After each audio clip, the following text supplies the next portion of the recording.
Luis Fernandez had been digging for 6 months straight when his pickaxe finally broke through into something that would silence every neighbor who had called him crazy. What he discovered in that hidden chamber beneath his grandfather's dry well would not only vindicate years of ridicule, but transform his family's life forever. The glint of Spanish silver and the weight of centuries-old gold would prove that sometimes the most mocked dreams hold the greatest treasures. Before we carry on, please hit the subscribe button to make my day, and let me know where you are watching from in the comments. The sun beat down mercilessly on the dusty plot of land that had belonged to the Fernandez family for 3 generations, and Luis wiped the sweat from his brow as he stared down into the seemingly endless pit he had been excavating. His calloused hands gripped the worn wooden handle of his pickaxe, and he could hear the familiar sound of his neighbor's laughter drifting across the fence that separated his property from theirs. For 6 long months, the same routine had played out day after day. Luis would rise before dawn, grab his tools, and descend into what everyone in the small New Mexican town of San Cristobal called Fernandez's Folly. The well had been dry for as long as anyone could remember, a forgotten relic from the days when his grandfather Miguel had first settled on this land in the 1940s. Miguel had been a practical man, a farmer who understood the value of water in the desert, but even he had eventually given up on the stubborn well that refused to yield so much as a drop. Now, decades later, his grandson had become obsessed with the idea that somewhere deep beneath the layers of sand and stone lay a source of water that could transform their struggling property into something profitable. Maria Fernandez stood at the kitchen window of their modest adobe house, watching her husband disappear into the earth once again. At 38, she had learned to live with Luis's dreams, but this particular obsession was testing even her considerable patience. Their savings account had dwindled to almost nothing, their credit cards were maxed out, and their 2 children, Isabella and Diego, were starting to ask uncomfortable questions about why their father spent more time underground than he did with them. The bills were piling up on the kitchen table, and Maria had taken on extra shifts at the local diner just to keep food on the table. "There goes the crazy man again," called out Roberto Vasquez from his adjacent property, loud enough for everyone within 100 yards to hear. Roberto owned the most successful ranch in the area, and he never missed an opportunity to remind the entire neighborhood of his prosperity. His expensive truck gleamed in the morning sunlight, and his well-manicured lawn stood in stark contrast to the dusty chaos that had become the Fernandez property. "Hey Luis, found that treasure yet?" The laughter that followed Roberto's taunt was picked up by several other neighbors who had gathered near the fence to watch the daily spectacle. Luis pretended not to hear the jeers as he lowered himself into the well using a rope ladder he had constructed from old climbing rope and pieces of weathered wood. The shaft was now nearly 30 feet deep, far deeper than any well in the area, and the walls showed the geological history of the region in their layered sediment. Red clay gave way to sandy soil, which transitioned into the harder packed earth that suggested he was approaching bedrock. Every day brought new challenges and new disappointments, but something deep in his gut told him to keep digging. The obsession had begun innocuously enough. While cleaning out his grandfather's belongings after Miguel's death 2 years earlier, Luis had discovered a collection of old journals tucked away in a cedar chest in the attic. The pages were yellowed with age and filled with his grandfather's careful handwriting in both Spanish and English, documenting his early years on the property. Most of the entries were mundane records of weather patterns, crop yields, and livestock counts, but scattered throughout were references to stories told by the previous landowner, an elderly man named Francisco Herrera who had sold the property to Miguel in 1942. According to Francisco's tales, which Miguel had dutifully recorded, the land had once been part of a much larger ranch owned by a wealthy Spanish colonial family in the 1700s. The Herrera family, no relation to Francisco despite sharing the same surname, had supposedly hidden their valuables on the property during a period of political unrest. Francisco claimed that his own grandfather had witnessed Spanish soldiers burying chests of silver and gold near what would later become the location of the dry well. The stories had been dismissed as folklore by Miguel, who was far more interested in practical matters like soil composition and rainfall patterns. The Lewis had found himself captivated by the possibility that centuries-old treasure lay buried beneath his feet. The transformation of Lewis from skeptical inheritor to obsessed treasure hunter had been gradual. Initially, he had simply wanted to restore the well to provide water for the small vegetable garden that Maria maintained behind their house. The property's main water source came from a municipal line that carried high monthly fees, and Lewis thought that accessing groundwater might help reduce their utility costs. However, as he dug deeper and found no sign of water, the stories from his grandfather's journals began to occupy more and more of his thoughts. "You know what I think?" said Carmen Rodriguez, Roberto's wife, as she joined the growing crowd of onlookers. "I think Lewis has lost his mind completely. My husband says he's been down there since 5 in the morning, and it's already past 9. What kind of man abandons his family to dig holes in the ground?" The other women nodded in agreement, and their whispered conversations carried easily across the still morning air. Isabella Fernandez pressed her face against the school bus window and felt her cheeks burn with embarrassment as she saw the familiar gathering of neighbors around her family's property. At 15, she was acutely aware of how their situation appeared to outsiders, and she had grown tired of fielding questions from classmates about her father's unusual hobby. Her younger brother Diego, only 12 years old, had developed a different coping mechanism, choosing to tell elaborate lies about their father's work rather than admit the truth. He claimed that Lewis was a geologist conducting important scientific research, or sometimes an archaeologist working on a government project that required the utmost secrecy. Down in the depths of the well, Lewis was blissfully unaware of the drama unfolding above ground. The familiar rhythm of pickaxe against stone had become almost meditative, and he found that his best thinking happened in the cool darkness of the shaft. The walls pressed in around him, creating a sense of isolation that was both claustrophobic and oddly comforting. Each swing of the axe brought small avalanches of dirt and pebbles, and the bucket system he had rigged allowed him to haul debris to the surface with minimal effort. The doubt crept in during the quiet moments, usually in the late afternoon when his muscles ached and his hands were raw despite the thick work gloves he wore. Maria's worried expressions had become more frequent, and he could see the strain in her eyes when she thought he wasn't looking. Their marriage had always been built on mutual support and shared dreams, but this particular dream was testing the limits of their partnership. Luis knew that his behavior appeared irrational to outside observers, and sometimes even to himself, but he couldn't shake the feeling that he was on the verge of something extraordinary. The financial pressure was becoming unbearable. Their mortgage payment was already 2 months behind, and the bank had sent several letters that Luis had hidden from Maria. His construction job had ended 3 months earlier when the contractor he worked for lost a major client, and the unemployment benefits barely covered their basic expenses. The money he had borrowed against their life insurance policy was nearly exhausted, and he knew that drastic action would be required soon if the well continued to yield nothing but dirt and frustration.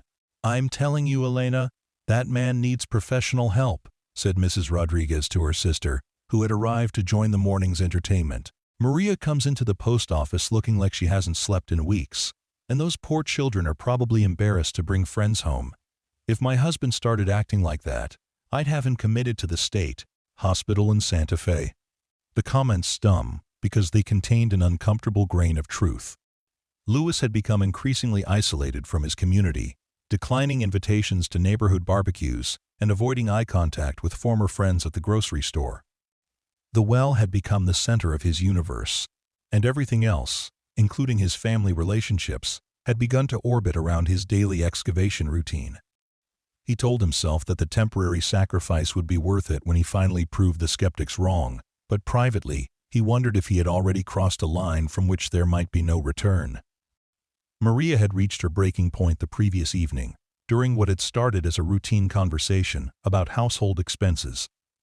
The discussion had quickly escalated into their worst argument in 15 years of marriage, with Maria demanding that Luis abandon the well project and find steady employment. She had presented him with a folder full of job listings she had compiled from local newspapers, along with applications to several construction companies that were hiring in the area. Luis had responded with frustration and defensiveness, accusing Maria of lacking faith in his vision and comparing her attitude to that of their mocking neighbors. "You sound just like Roberto Vasquez," Lewis had said, immediately regretting the words as they left his mouth. Maybe you should go marry him if you want someone who never takes risks, someone who's satisfied with being ordinary. Maria had left the room without responding, and Lewis had spent the night on the living room couch, staring at the ceiling and questioning everything he thought he knew about himself and his priorities. The 7th month of digging began with a thunderstorm that filled the well with several inches of muddy water, forcing Lewis to spend an entire week bailing out the shaft and reinforcing the walls with additional timber supports. The setback was demoralizing, and for the first time since beginning the project, he seriously considered abandoning the effort. Roberto Vasquez made several pointed comments about the folly of digging holes during monsoon season, and even some of Luis's former supporters in the neighborhood began to distance themselves from what increasingly appeared to be an exercise in futility. The moment of breakthrough came on a Tuesday morning in late September, when the heat of summer was finally beginning to give way to the cooler temperatures of autumn. Lewis had been working for about 3 hours, methodically chipping away at what appeared to be a particularly stubborn section of hard-pan soil. The consistency of the earth had changed over the past few days, becoming more compact and containing unusual amounts of small stones and fragments of what looked like pottery shards. He had begun to wonder if he might be approaching some kind of archaeological feature, though he lacked the expertise to identify what he might have discovered. The pickaxe made contact with what felt like solid stone, and Lewis assumed he had finally reached bedrock. After months of digging, the prospect of hitting an impenetrable barrier was both disappointing and somewhat relieving. He could tell Maria that he had exhausted all possibilities, that the treasure stories were nothing more than folklore, and that it was time to fill in the well and move on with their lives. The decision would be devastating to his pride, but at least it would allow them to begin repairing the damage that his obsession had caused to their family and their finances. However, as Lewis continued to work around the edges of the apparent bedrock, he noticed that his pickaxe was creating a different sound than usual. Instead of the solid thunk of metal against stone, he was hearing a more hollow resonance, as if there might be empty space beneath the surface. He worked more carefully, clearing away loose soil and debris, until he could see that what he had taken for bedrock was actually a carefully constructed stone slab, fitted together with the kind of precision that suggested human engineering rather than natural geological formation. The realization that he might have discovered something significant sent adrenaline coursing through Lewis's body, and his hands began to shake as he worked to expose more of the stone surface. The slab appeared to cover an area of approximately 4 feet by 6 feet, and the edges were sealed with what looked like a mortar made from clay and organic materials that had hardened over time. Luis had watched enough archaeological documentaries to know that disturbing a potentially historic site without proper authorization could result in legal consequences, but his excitement overrode his caution. Using a smaller hand tool, Lewis began to chip away at the mortar seal around the edges of the stone slab. The work was delicate and time-consuming, requiring him to clear away debris frequently and work by the light of a battery-powered lantern. After several hours of painstaking effort, he managed to create enough space to insert a pry bar beneath one corner of the slab. The stone was heavier than he had anticipated, and moving it required all of his strength and several creative applications of leverage. When the slab finally shifted, revealing a dark opening beneath, Lewis felt his heart stop for a moment. Cool air rushed up from the hidden chamber, carrying with it the musty scent of centuries-old secrets. He leaned forward with his lantern and peered into what appeared to be a carefully constructed underground room, approximately 8 feet square and lined with fitted stones that showed the unmistakable signs of skilled masonry. The chamber was not empty. Even from his awkward position at the top of the opening, Lewis could see the glint of metal objects scattered across the floor of the hidden room. His lantern beam picked out the distinctive shape of coins, some appearing to be silver and others showing the warmer glow of gold. There were also larger objects that looked like pieces of jewelry or decorative items, and what appeared to be several wooden chests or boxes arranged along the walls of the chamber. The magnitude of the discovery hit Lewis like a physical blow, and he had to sit down on the edge of the well to process what he was seeing. After 7 months of relentless mockery from his neighbors, after nearly destroying his marriage and bankrupting his family, after questioning his own sanity on a daily basis, he had actually found something, quote, extraordinary.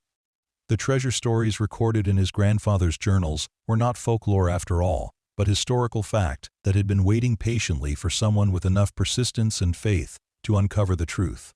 Lewis's first instinct was to climb down into the chamber immediately and examine the treasure up close, but a combination of caution and superstition made him hesitate.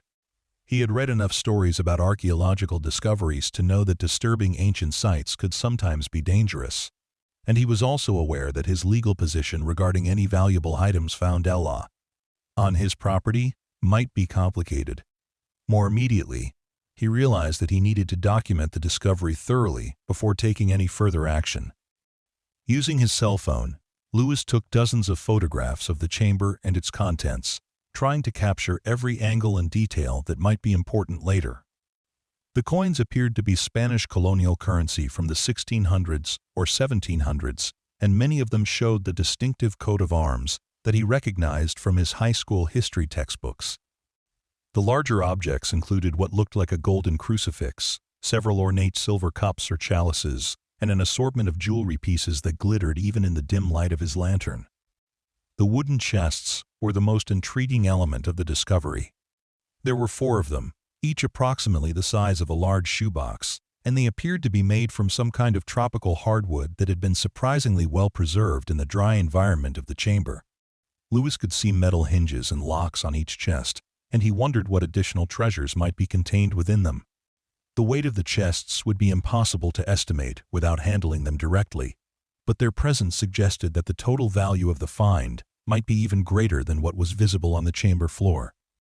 The decision of what to do next presented Lewis with a dilemma that he had never anticipated. His first impulse was to rush into the house and share the news with Maria, to vindicate himself in front of the neighbors who had mocked him, and to begin the process of converting their discovery into financial security for his family. However, he was also aware that news of a significant treasure find would likely attract unwanted attention from treasure hunters, government officials, and potentially criminal elements who might not respect his legal claim to the items. After several hours of internal debate, Lewis decided to continue his documentation process and attempt to remove some of the smaller items from the chamber for closer examination. He constructed a simple rope and pulley system that would allow him to lower himself into the underground room safely, and he gathered additional lighting equipment to improve his ability to work in the confined space. The descent into the chamber felt like crossing a threshold into a different world, one where the dreams and aspirations of Spanish colonists from 3 centuries earlier were still tangible and real. The floor of the chamber was covered with several inches of dust and organic debris that had filtered down through cracks in the stone ceiling over the course of centuries. Lewis worked carefully to clear away the accumulated material, revealing more coins and artifacts than had been visible from above. Many of the silver pieces showed significant tarnishing, but the gold items had maintained their original luster remarkably well. The craftsmanship evident in the larger pieces was extraordinary, suggesting that they had been created by skilled artisans rather than mass-produced trade goods. The first chest that Lewis opened contained hundreds of additional coins, many of them gold pieces that were significantly larger and heavier than the examples scattered on the chamber floor. There were also several pieces of jewelry that appeared to have been designed for a woman, including an elaborate necklace set with what looked like emeralds and a pair of matching earrings that showed the distinctive green fire of high-quality gemstones. The second chest yielded more practical items, including silver eating utensils, several ornate cups, and what appeared to be a complete set of religious items that might have belonged to a private chapel. The third chest was the heaviest and most difficult to open, requiring Lewis to work at the corroded lock mechanism with a variety of improvised tools. When it finally yielded, he discovered that it contained a collection of larger gold objects, including several bars or ingots that were clearly marked with Spanish colonial stamps and measurements. There was also a golden statue of what appeared to be a saint or religious figure, encrusted with gemstones and weighing several pounds. The fourth and final chest contained a mixture of items that seemed more personal in nature, including what looked like family jewelry, decorated weapons, and several bound documents written in Spanish on parchment that had survived remarkably well in the dry environment. The process of cataloging and photographing all of the items took Lewis the better part of 2 days, during which he maintained his normal routine of appearing above ground periodically to avoid arousing suspicion from Bra. His neighbors. The weight of keeping such an enormous secret was almost unbearable, and he found himself analyzing every conversation for signs that someone might have noticed a change in his behavior or demeanor. Maria had commented that he seemed more relaxed and optimistic than he had been in months, but she attributed the change to his apparent acceptance of the well project's eventual conclusion. The question of valuation was far beyond Lewis's expertise, but even his conservative estimates suggested that the total worth of the treasure might exceed several $1 million. The gold content alone, based on current precious metal prices, would be sufficient to resolve all of their financial difficulties and provide security for Isabella and Diego's college education. The historical and archaeological value of the items might multiply their worth significantly, assuming that Luis could establish clear legal ownership and find appropriate buyers who appreciated the cultural significance of the find. The legal research that Luis conducted using the public computers at the San Cristobal Library was both encouraging and concerning. New Mexico state law generally recognized the property owner's right to treasure found on their land, provided that the items were not considered to be archaeological artifacts of significant historical importance. The Spanish colonial origin of the treasure complicated the legal situation somewhat, but Luis found several precedents involving similar discoveries that had been resolved in favor of the property owner after appropriate documentation and evaluation by state officials. The decision to involve professional experts in the evaluation process was driven partly by legal necessity and partly by Luis's recognition that he lacked the knowledge to properly authenticate and value such a significant archaeological discovery. He contacted the anthropology department at the University of New Mexico, explaining his situation in general terms and requesting a confidential consultation with someone who specialized in Spanish colonial history. Dr. Patricia Martinez, a professor who had written extensively about treasure finds in the southwestern United States, agreed to visit the site under a non-disclosure agreement that would protect Luis's interests while the discovery was being evaluated. Dr. Martinez's initial reaction to the treasure chamber exceeded even Luis's most optimistic expectations. She confirmed that the coins and artifacts were genuine, Spanish colonial items dating from the late 1600s to the mid-1700s, and she estimated that the collection represented one of the most significant treasure finds in New Mexico history. The personal nature of many of the items suggested that they had belonged to a wealthy colonial family rather than representing official government treasure, which would simplify the legal process of establishing Luis's ownership rights. The formal authentication and appraisal process took several weeks, during which Luis maintained absolute secrecy about his discovery. Dr. Martinez brought in additional experts, including a numismatist who specialized in colonial currency, a gemologist who evaluated the jewelry and religious items, and a historian who researched the documentary evidence found in the fourth chest. The documents proved to be particularly valuable, as they included detailed records of the items that had been hidden in the chamber, along with maps and descriptions that corroborated the stories recorded in Miguel Fernandez's journals. The final appraisal, conducted by a team of certified experts working under the supervision of the state archaeologist's office, established the total value of the treasure at approximately $250 million.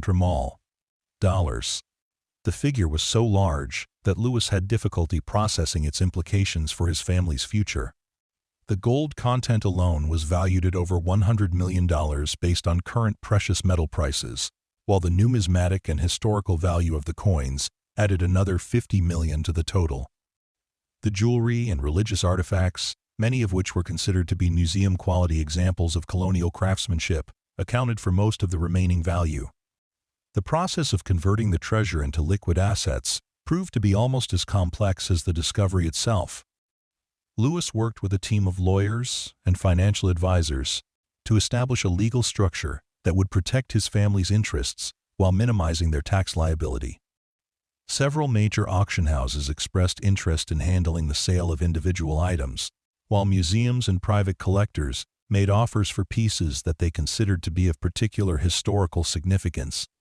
The University of New Mexico negotiated to acquire several of the most important documentary pieces for their permanent collection, ensuring that the historical knowledge contained in the find would be preserved and made available to researchers. The news of the discovery eventually became public when Lewis was required to file certain legal documents related to the treasure's authentication and sale. The reaction from his neighbors was a mixture of astonishment, envy, and grudging admiration for his persistence in pursuing what had seemed like an impossible dream. Roberto Vasquez, who had been the most vocal critic of Lewis's excavation project, made several attempts to claim that the treasure chamber extended onto his property, but a careful survey confirmed that the entire find was located well within the boundaries of the Fernandez land. The transformation of the Fernandez family's circumstances was dramatic and immediate. Lewis paid off their mortgage and all outstanding debts within the first month after the initial auction sales. He established college funds for Isabella and Diego that would cover not only their undergraduate education, but also graduate school and professional training if they chose to pursue advanced degrees. Maria was able to quit her job at the diner and focus on managing the family's new financial responsibilities, while also pursuing her long-delayed dream of returning to school to complete her nursing degree. The well that had been the source of so much neighborhood ridicule was carefully preserved as a historical site, with a protective structure built over the entrance to the treasure chamber. Lewis arranged for guided tours of the discovery site, with proceeds benefiting local historical preservation efforts and educational programs about Spanish colonial history. The irony that the dry well had ultimately yielded the greatest treasure in New Mexico history was not lost on anyone in the community, and the story became a source of local pride rather than embarrassment. Isabella and Diego's relationship with their father deepened significantly as they came to understand the courage and vision that had driven his seemingly irrational behavior.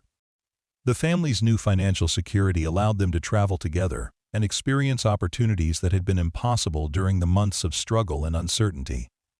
Lewis made a point of sharing the story of the discovery with his children, emphasizing the importance of persistence and faith in pursuing one's dreams, while also acknowledging the risks and sacrifices that such pursuits sometimes require. The broader impact of the discovery extended far beyond the Fernandez family's personal transformation. The treasure find attracted international attention from historians and archaeologists, leading to renewed interest in the Spanish colonial period in New Mexico.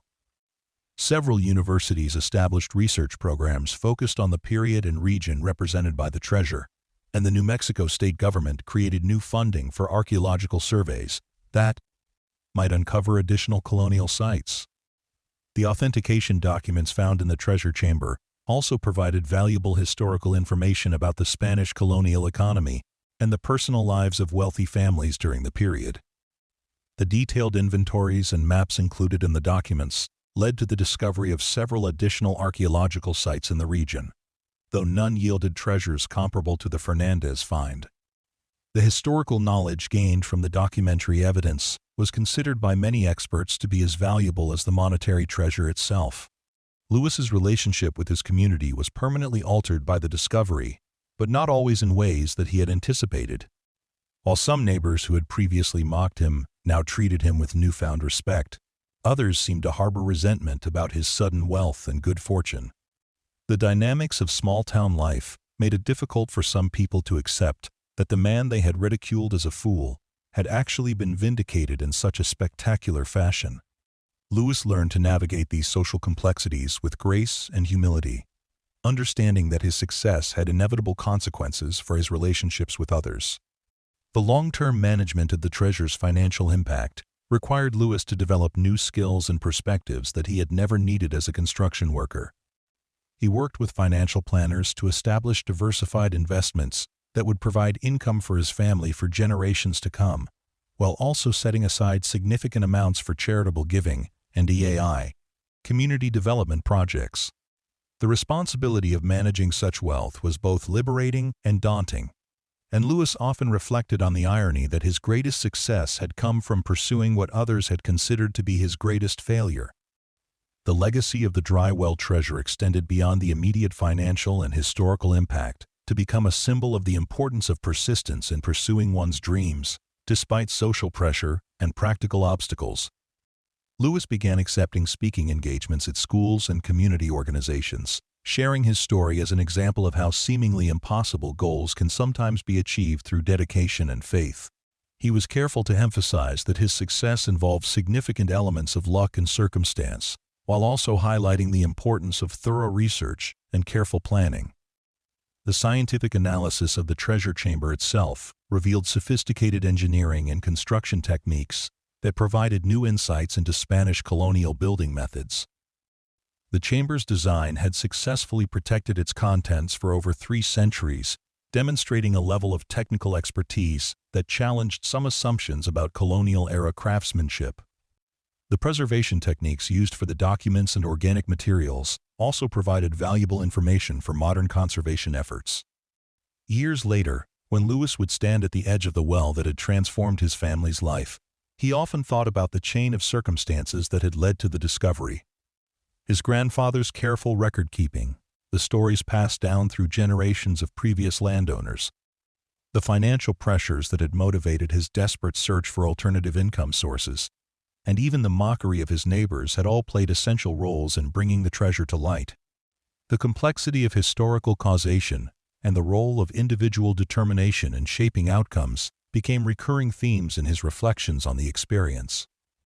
The treasure chamber was eventually converted into a permanent museum exhibit, with climate-controlled displays that allowed visitors to see replicas of the most significant items, while the originals were housed in, quote, secure facilities.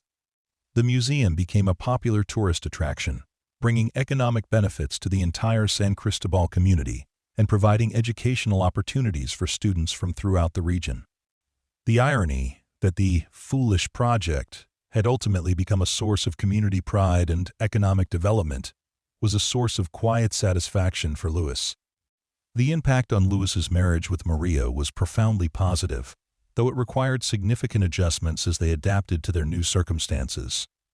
The financial stress that had nearly destroyed their relationship was replaced by new challenges related to managing wealth and dealing with the public attention that their story attracted. However, the shared experience of weathering the difficult period before the discovery had strengthened their bond and provided them with confidence that they could handle whatever challenges their new life might bring. Isabella and Diego both chose to attend college in New Mexico, partly out of a desire to remain connected to the community where their family's transformation had taken place. Isabella studied archaeology and museum studies, inspired by her father's discovery and the historical experts who had helped authenticate the treasure. Diego pursued business and finance, motivated by an interest in managing the family's investments and charitable activities. Both children remained grounded and focused on their education despite their family's wealth, understanding that their father's success had come from hard work and determination rather than mere luck. The legal precedents established by the Fernandez treasure case influenced regulations and procedures for handling similar discoveries in New Mexico and other southwestern states. Lewis worked with legislators and regulatory agencies to develop guidelines that would protect the rights of property owners while ensuring that items of significant historical importance would be properly preserved and studied. The balance between private property rights and public historical interest became a model for other jurisdictions dealing with similar issues. The story of the dry well treasure became part of local folklore, passed down through generations as an example of how dreams and persistence can overcome seemingly impossible obstacles. The transformation from community laughingstock to local hero provided inspiration for others facing their own challenges and doubts. Lewis's willingness to share his story and support others pursuing their own ambitious goals made him a respected figure throughout the region. As the years passed and the initial excitement of the discovery settled into a comfortable routine of managing wealth and supporting community causes, Lewis often returned to the fundamental lessons of his experience.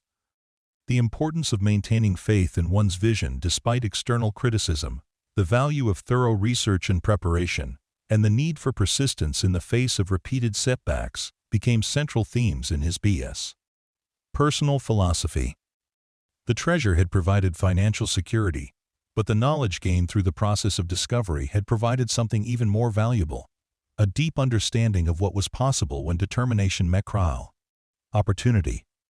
The dry well that had once been a source of embarrassment and mockery became a symbol of hope and possibility, reminding everyone who saw it that the most unlikely dreams can sometimes become reality.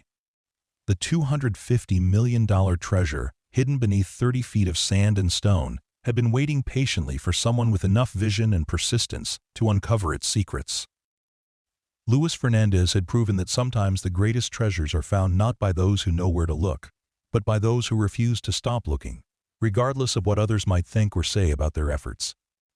The international media attention that followed the official announcement of the discovery transformed San Cristobal from an obscure New Mexican town into a destination for treasure hunters, historians, and curiosity seekers from around the world.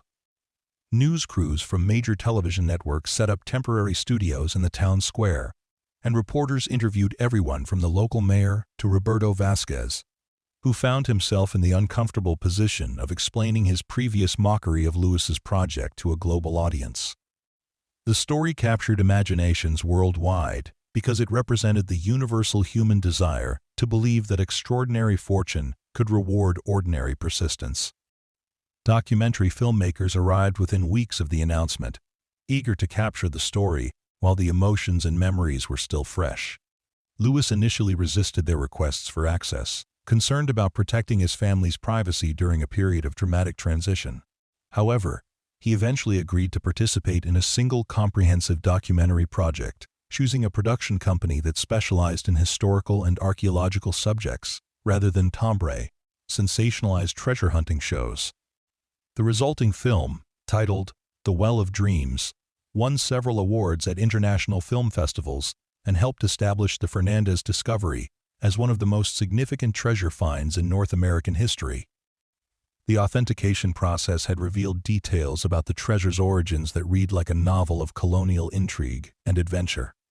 The documents found in the fourth chest told the story of the Herrera family, wealthy merchants who had accumulated their fortune through trade between Mexico City and the northern frontier settlements.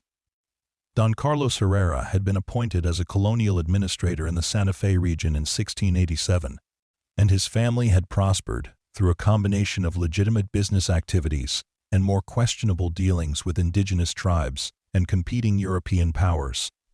The crisis that led to the treasure's burial had begun in 1704, when political upheaval in Spain threatened the stability of colonial governments throughout the Americas.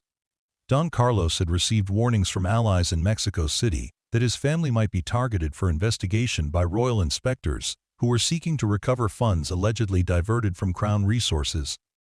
The detailed inventory found with the treasure indicated that the Herrera family had spent several months systematically converting their assets into portable valuables, preparing for the possibility that they might need to flee the region quickly. The construction of the underground chamber had been overseen by Don Carlos himself, working with trusted servants and craftsmen who were sworn to secrecy about the project. The engineering specifications documented in the family's papers showed remarkable sophistication, with careful attention to drainage, structural integrity, and long-term preservation of the contents. The chamber had been designed not as a temporary hiding place, but as a permanent repository that could protect the family's wealth for generations if necessary. The tragic conclusion to the Herrera family's story had been discovered through research conducted by historians at the University of New Mexico. Don Carlos and his immediate family had died in an Apache raid while attempting to travel south toward Mexico City in 1706, apparently never having had the opportunity to return for their hidden treasure by. The servants and workers who knew about the chamber's location had either died in the same raid or had chosen to keep the secret out of loyalty to their deceased employer. The knowledge of the treasure's existence had survived only in the form of stories passed down through subsequent landowners, gradually transforming from historical fact into local folklore. The genealogical research that followed the discovery revealed that Luis Fernandez was not actually related to the original landowner Francisco Herrera, despite the similarity in surnames. The connection between his grandfather Miguel and the treasure site had been purely coincidental, the result of economic circumstances that had led Miguel to purchase the property at a time when its historical significance was unknown to both buyer and seller. This revelation added another layer of wonder to the story, suggesting that Luis's discovery had been guided by forces beyond mere family legacy or inherited knowledge. The psychological impact of sudden wealth on the Fernandez family became a subject of academic interest for researchers studying lottery winners and others who experienced dramatic financial windfalls. Lewis worked with psychologists and financial counselors to develop strategies for maintaining family stability and personal identity during the transition to their new circumstances. The couple enrolled in workshops designed to help wealthy families navigate the social and emotional challenges that accompany extreme financial success, learning techniques for maintaining relationships and preserving their core values. Maria's transformation was perhaps the most dramatic of any family member. The woman who had once worked double shifts at a local diner to help pay household bills found herself managing charitable foundations and investment portfolios worth hundreds of millions of dollars. She approached these new responsibilities with the same practical determination that had sustained her family during their years of struggle. But the learning curve was steep and sometimes overwhelming. Her decision to complete her nursing degree became more than just a personal goal. It represented her commitment to maintaining a sense of purpose and professional identity, independent of her family's newfound wealth. The establishment of the Fernandez Family Foundation became Maria's primary focus, allowing her to channel their resources toward causes that reflected their values and experiences. The foundation's initial grants supported educational programs for disadvantaged students, healthcare initiatives in underserved communities, and historical preservation projects throughout the southwestern United States. Maria insisted that the foundation's giving should emphasize sustainable, long-term solutions rather than one-time charitable gestures, reflecting her understanding that their wealth came with responsibilities that extended far beyond their immediate family. Isabella's academic career flourished in ways that would have been impossible without the financial freedom provided by the treasure discovery. Her undergraduate studies in archaeology and museum studies led to graduate work at prestigious institutions, where she had access to resources and opportunities that allowed her to pursue cutting-edge research in colonial American history. Her master's thesis on Spanish treasure caches in the American Southwest became a definitive academic work on the subject, establishing her as a respected scholar, independent of her family's famous discovery. The young woman's research uncovered evidence suggesting that the Herrera treasure was not unique, that other colonial families had likely hidden similar caches throughout the region during periods of political instability. Her work with ground-penetrating radar and other archaeological technologies led to the discovery of several additional colonial sites, though none contained treasures comparable to her father's find. Isabella's academic success provided validation that the family's wealth was being used to advance knowledge and understanding, rather than simply to accumulate luxury goods and experiences. Diego's business acumen surprised everyone who knew him as a child, revealing talents that might never have been developed without the resources and confidence that came from his family's transformed circumstances. His undergraduate studies in finance and economics were supplemented by internships at investment firms and consulting companies, where he gained practical experience in wealth management and strategic planning. His senior thesis on the economic impact of treasure discoveries on local communities became a case study used in business schools throughout the region. The young man's long-term goal was to establish a venture capital fund that would support entrepreneurs and small businesses in rural communities throughout the Southwest.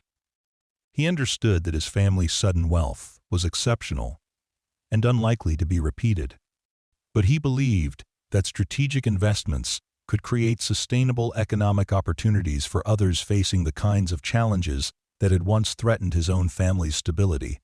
His vision extended beyond simple profit maximization to include social impact and community development as primary objectives. The tourism industry that developed around the treasure site brought unexpected benefits and challenges to San Cristobal and the surrounding region. The Fernandez Museum and Historical Site attracted thousands of visitors annually, creating jobs for local residents and generating revenue for hotels, restaurants, and souvenir shops. However, the influx of tourists also strained the town's infrastructure and changed the character of a community that had previously been defined by its quiet, rural atmosphere. Lewis worked closely with local government officials and business leaders to develop tourism management strategies that would maximize economic benefits while preserving the qualities that made San Cristobal Bay attractive to both residents and visitors. The master plan that emerged from these discussions included infrastructure improvements, historic preservation initiatives, and educational programs designed to help visitors understand the broader historical context of the treasure discovery. The goal was to create a sustainable tourism model that would continue to benefit the community long after the initial excitement of the discovery had faded. The scientific analysis of artifacts from the treasure chamber continued for years after the initial discovery, revealing new information about colonial era craftsmanship, trade networks, and daily life among wealthy Spanish families. The religious items found in the collection provided particular insights into the spiritual beliefs and practices of colonial Catholics, while the jewelry and decorative objects demonstrated the sophisticated artistic traditions that flourished in New Spain during the 17th and 18th centuries. Advanced metallurgical analysis of the gold and silver items revealed information about mining techniques and trade routes that connected the American Southwest to mining regions throughout Mexico and South America. The chemical signatures of precious metals could be traced to specific mining districts, providing evidence for economic relationships and commercial networks that had previously been documented only in historical records. This scientific data helped historians reconstruct the complex web of commercial relationships that supported colonial society in the borderlands between Mexico and what would later become the United States. The conservation challenges posed by the treasure collection required the development of new preservation techniques and storage systems. Many of the organic materials found in the chamber, including leather, wood, and parchment, had survived for centuries in the dry underground environment, but became vulnerable to deterioration once exposed to normal atmospheric conditions. The University of New Mexico's Conservation Laboratory worked with specialists from around the world to develop protocols for stabilizing and preserving these fragile materials while maintaining their availability for research and educational purposes. The legal framework established for managing the Fernandez treasure discovery became a model for handling similar finds throughout the United States. Lewis worked with attorneys and legislative committees to develop guidelines that balanced the rights of property owners with the public interest in preserving items of historical significance. The resulting legislation provided clear procedures for authenticating discoveries, establishing ownership rights, and ensuring that items of exceptional historical importance would be made available to researchers and the public. The international implications of the discovery extended beyond academic and legal considerations to include diplomatic and cultural dimensions. The Spanish government expressed formal interest in the treasure collection, citing the item's origins in Spanish colonial territory and their significance for understanding Spanish colonial history. However, Lewis's legal ownership of the items was never seriously challenged, and diplomatic discussions focused on opportunities for cultural exchange and collaborative research rather than repatriation demands. The relationship between the Fernandez family and the broader Spanish-speaking community of New Mexico evolved in complex ways following the discovery. Some community members took pride in the validation of Spanish colonial history that the treasure represented, viewing the find as evidence of the sophisticated civilization that had flourished in the region long before American territorial expansion. Others worried that emphasis on Spanish colonial wealth might overshadow the experiences of indigenous peoples and later Mexican settlers who had also contributed to the region's cultural heritage. Lewis addressed these concerns by ensuring that the museum and educational programs associated with the treasure site included comprehensive presentations of the region's multicultural history. The exhibits placed the Spanish colonial period in context with earlier indigenous civilizations and later Mexican and American territorial periods, emphasizing the complex interactions between different cultural groups rather than privileging any single historical narrative. This approach helped build community support for the project while maintaining scholarly integrity in the presentation of historical information. The personal relationships within the Fernandez family deepened and evolved as they adapted to their transformed circumstances. The months of tension and conflict that had preceded the discovery gave way to a renewed appreciation for the bonds that held them together through both hardship and success. Family discussions that had once focused on bills and budgets now addressed philanthropic strategies and investment decisions. But the fundamental dynamics of mutual support and shared decision-making remained unchanged. The extended family relationships also shifted as news of the discovery spread throughout the broader Fernandez and related family networks. Distant relatives who had lost touch with Luis and Maria over the years suddenly renewed contact, often with requests for financial assistance or investment opportunities. Managing these relationships required careful balance between family loyalty and practical considerations, as Luis and Maria worked to identify legitimate needs while avoiding exploitation of their cries. Generosity. The educational opportunities that wealth provided extended beyond formal academic programs to include travel and cultural experiences that broadened the family's perspectives on their place in the world. Luis and Maria visited Spain to research the historical context of their treasure discovery, meeting with historians and museum curators who helped them understand the broader significance of the colonial Baal artifacts. These trips provided insights into Spanish colonial history that enriched their appreciation of their find while also connecting them to the broader community of scholars working in related fields. The technological innovations that emerged from analysis of the treasure collection had applications beyond archaeological research. The ground-penetrating radar techniques developed for locating additional colonial sites proved useful for infrastructure planning and environmental monitoring. The conservation methods created for preserving the treasure's organic materials advanced the field of museum science and benefited institutions worldwide.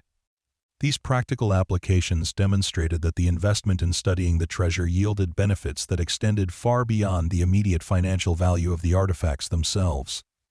The community development initiatives funded by the Fernandez Family Foundation transformed San Cristobal and surrounding areas in ways that reflected the family's commitment to sharing their good fortune with others.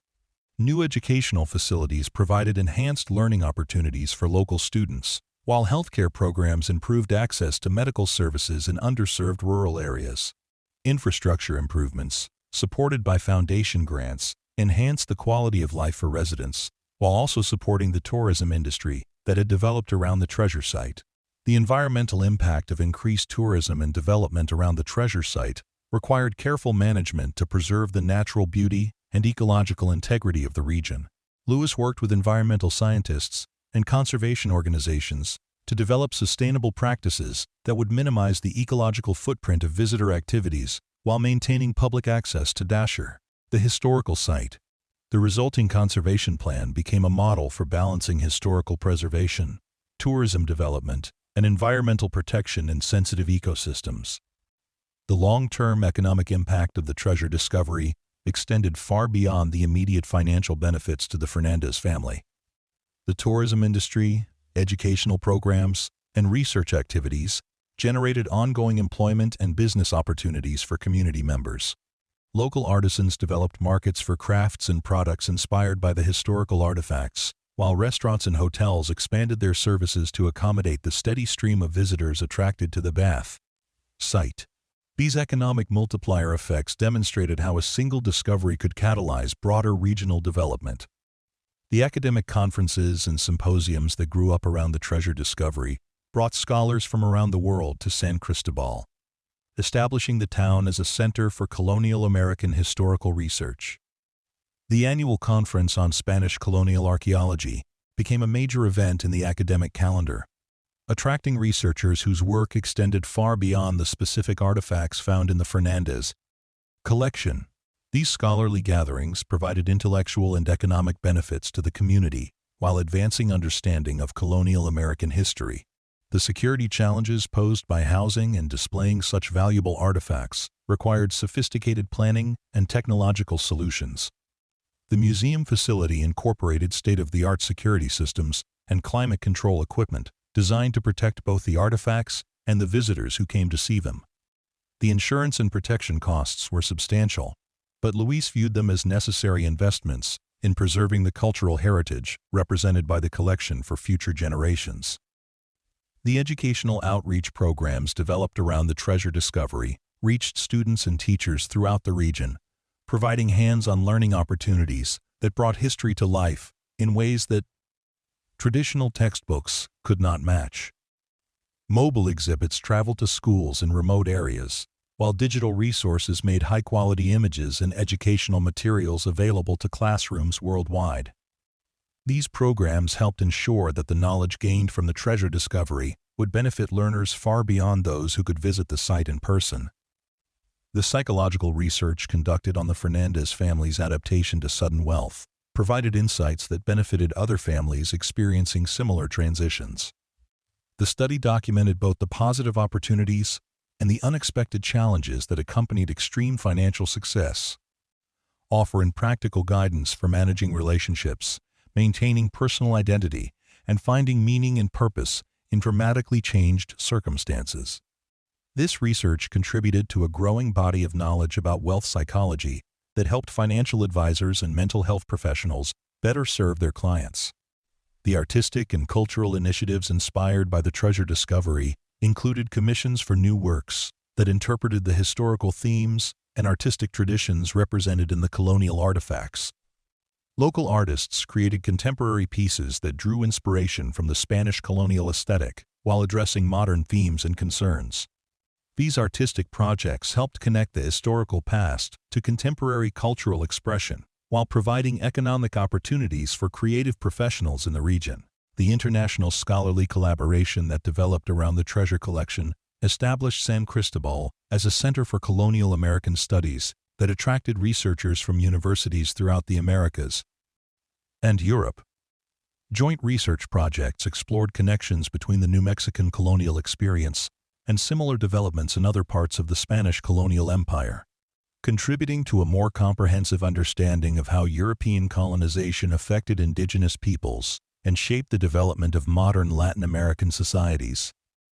The technological documentation of the treasure chamber and its contents created a permanent digital record that preserved information about the discovery for future researchers. Three-dimensional scanning and virtual reality technologies allowed scholars and students to explore the chamber and examine the artifacts in ways that would not be possible with traditional photography and written descriptions. These digital resources ensured that the knowledge contained in the discovery would remain accessible even as the physical artifacts aged and became more fragile. The philosophical questions raised by the treasure discovery extended beyond academic and practical considerations to include fundamental issues about the nature of luck, persistence, and the relationship between individual effort and historical circumstance. Lewis's story became a case study for philosophers and ethicists interested in questions about desert, justice, and the distribution of resources in society. While there were no simple answers to these complex questions, the discussion itself contributed to ongoing conversations about fairness and opportunity in contemporary society. The legacy planning that Lewis and Maria undertook with their financial advisors ensured that the benefits of their discovery would extend to future generations of their family while also supporting the broader community that had shared in their journey. The trust structures and charitable commitments they established reflected their understanding that wealth carried responsibilities as well as opportunities, and that the ultimate measure of their success would be determined by how effectively they used their resources to benefit others. As the years passed, and the initial excitement of the discovery settled into a comfortable routine of managing wealth and supporting worthy causes, Lewis often reflected on the lessons learned during his months of digging in what had seemed like a hopeless pursuit. The experience had taught him that the most important discoveries often come not from following conventional wisdom, but from having the courage to pursue unlikely possibilities despite criticism and doubt from others. The treasure hidden beneath his grandfather's dry well had been waiting for someone with enough faith and persistence to uncover its secrets.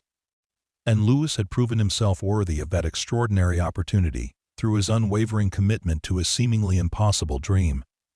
The ripple effects of the treasure discovery continued to unfold in unexpected ways years after the initial find. Archaeological surveys conducted throughout New Mexico and neighboring states, inspired by the Fernandez discovery, uncovered dozens of previously unknown colonial sites that provided new insights into Bayan, Spanish settlement patterns, and trade networks. While none of these additional sites contained treasures comparable to the Herrera cache, they yielded valuable artifacts and information that enhanced scholarly understanding of life on the colonial frontier. The New Mexico Department of Cultural Affairs established a special archaeological unit dedicated to investigating potential colonial treasure sites. Using advanced detection technologies and historical research methods pioneered during the authentication of Lewis's find, the scientific techniques developed for analyzing the Fernandez treasure revolutionized the field of colonial archaeology throughout the Americas. Spectroscopic analysis methods used to determine the origins of precious metals were refined and standardized, creating new tools for tracing trade routes and economic relationships across the Spanish Crown. Colonial Empire. The preservation techniques developed for the organic materials found in the chamber were adopted by museums worldwide, leading to better conservation outcomes for similar collections and institutions from Mexico City to Madrid. The interdisciplinary approach that combined historical research, archaeological investigation, and scientific analysis became a model for studying colonial material culture. Lewis's speaking career evolved from simple community presentations to international conferences where he addressed audiences of archaeologists, treasure hunters, and entrepreneurs interested in the intersection of persistence, research, and extraordinary success. His presentations emphasized the years of preparation and research that had preceded his discovery, countering popular misconceptions that treasure hunting was simply a matter of luck or random excavation.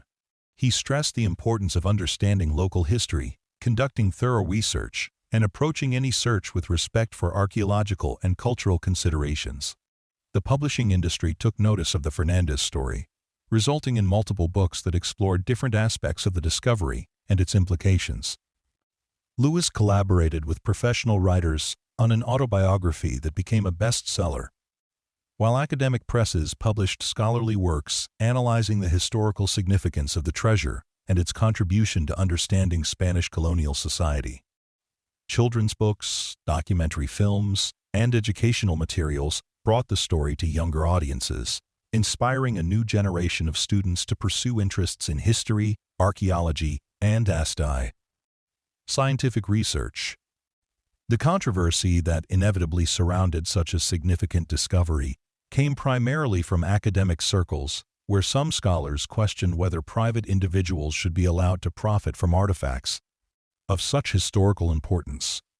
Critics argued that items of exceptional cultural significance should automatically become public property, regardless of where they were found or who discovered them. Lewis addressed these concerns by establishing partnerships with universities and museums that ensured scholarly access to the artifacts while maintaining his legal ownership rights.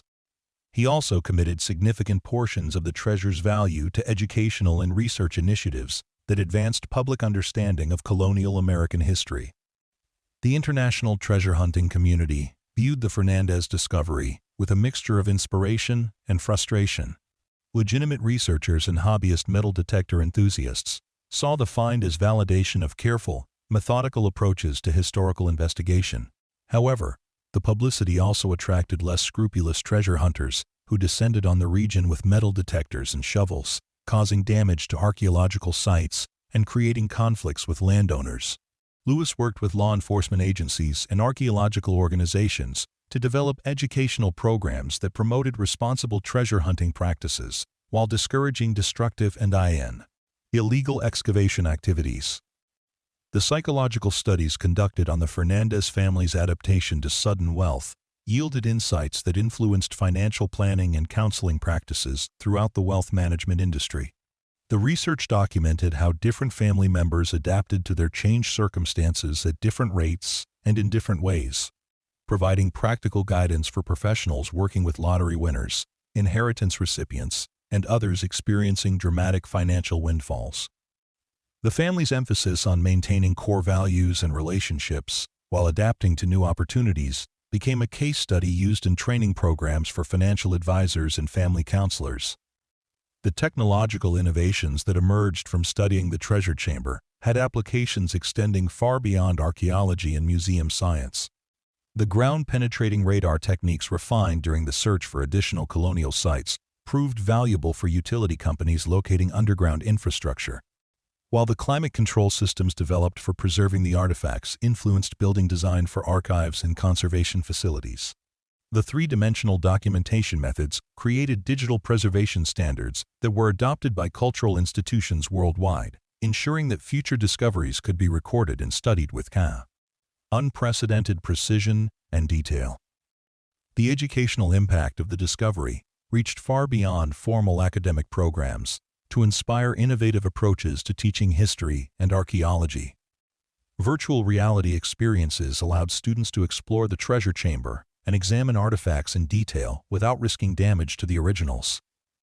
Augmented reality applications brought the story to life at the discovery site, allowing visitors to visualize the chamber and its contents as they would have appeared at the moment of discovery. These technological tools made historical education more engaging and accessible, while demonstrating how modern technology could enhance understanding of the past.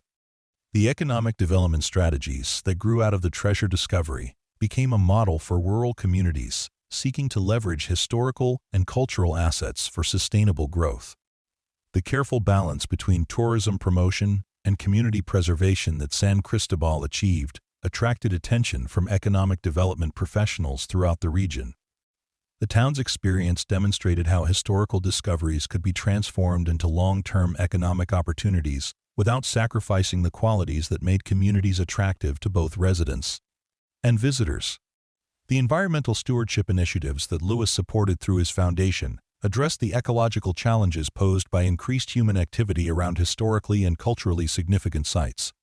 Conservation easements protected sensitive areas from development, while allowing continued archaeological research and educational activities.